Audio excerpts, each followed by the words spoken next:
Comment une toute petite secte, née dans une province lointaine de l'Empire romain, a-t-elle pu en quelques siècles devenir la force dominante du monde occidental? C'est l'une des plus grandes énigmes de l'histoire, et c'est ce qu'on va explorer ensemble. Voilà la question centrale. En moins de 400 ans, le christianisme est passé du statut de culte marginal, souvent illégal, à celui de religion officielle de l'Empire.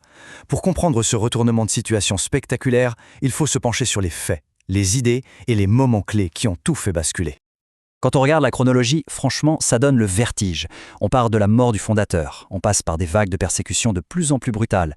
Et puis, moins d'un siècle après la pire d'entre elles, le christianisme devient la religion d'État. C'est cette ascension, aussi rapide qu'improbable, qui est au cœur de notre analyse.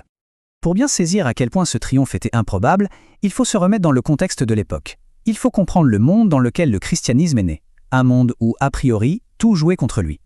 L'Empire romain, c'était un monde polythéiste.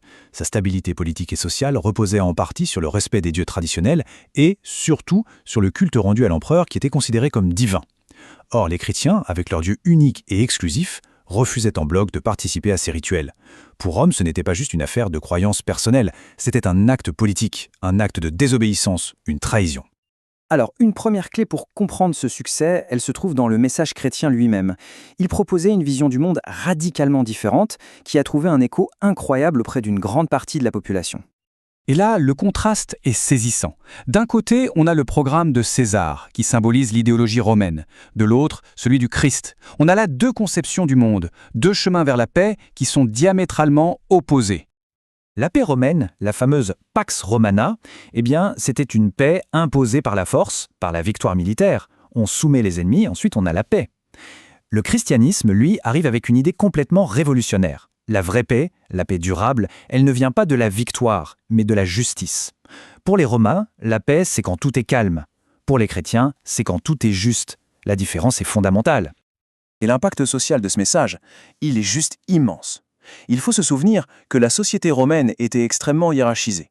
Il y avait les citoyens et les autres, les hommes et les femmes, les maîtres et les esclaves. Le christianisme arrive et dit « Toutes ces distinctions terrestres, aux yeux de Dieu, elles n'ont plus aucune importance ».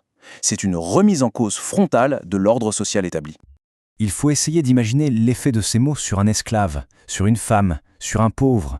Dans un monde où leur vie comptait pour très peu, entendre que chaque personne, sans exception, est créée à l'image de Dieu et possède donc une valeur énorme, c'était, comme le dit l'historienne Hélène Pagels, une nouvelle absolument bouleversante.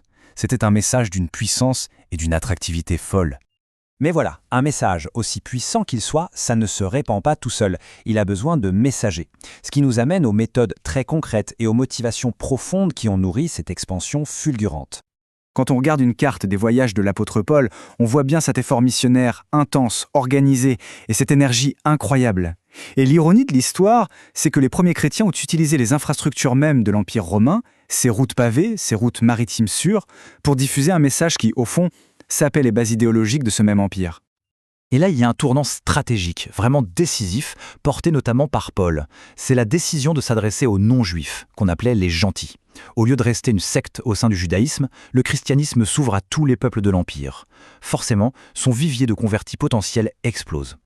Et attention, cette mission universelle, ce n'était pas juste une bonne idée ou une stratégie, c'était perçu comme un commandement divin. Ce verset, qu'on appelle la Grande Commission, a été le moteur spirituel de générations de missionnaires.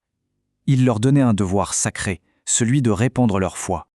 Jusqu'ici, on a vu une expansion qui s'est faite par la base, par le peuple. Mais l'histoire va complètement basculer quand le pouvoir impérial s'en mêle.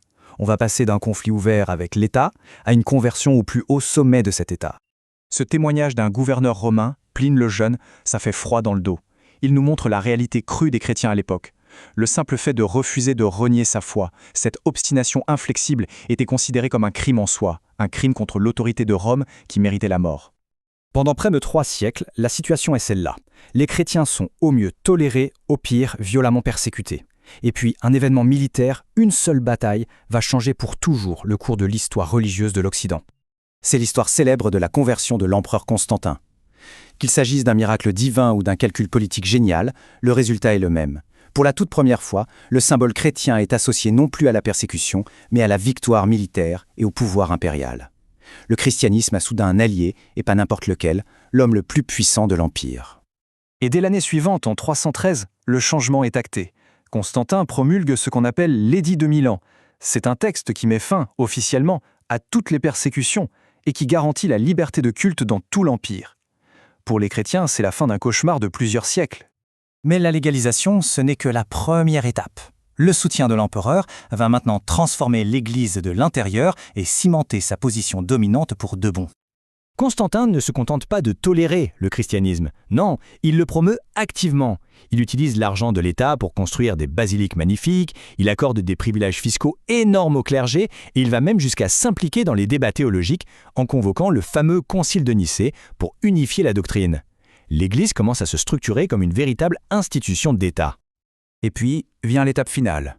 Moins de 80 ans après l'édit de tolérance de Milan, l'empereur Théodose Ier inverse complètement la situation. Il interdit tous les cultes païens. L'ancienne secte persécutée est devenue la seule et unique religion officielle de l'Empire.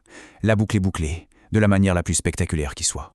Au final, ce triomphe du christianisme n'est pas dû à une seule cause, mais bien à une rencontre incroyable, entre un message d'espoir universel qui a séduit les masses, une ferveur missionnaire implacable, et, au moment décisif, un tournant politique radical au sommet de l'État. Ce qui nous laisse avec cette question vertigineuse. Que serait devenu notre monde si cette conversion de Rome n'avait jamais eu lieu ?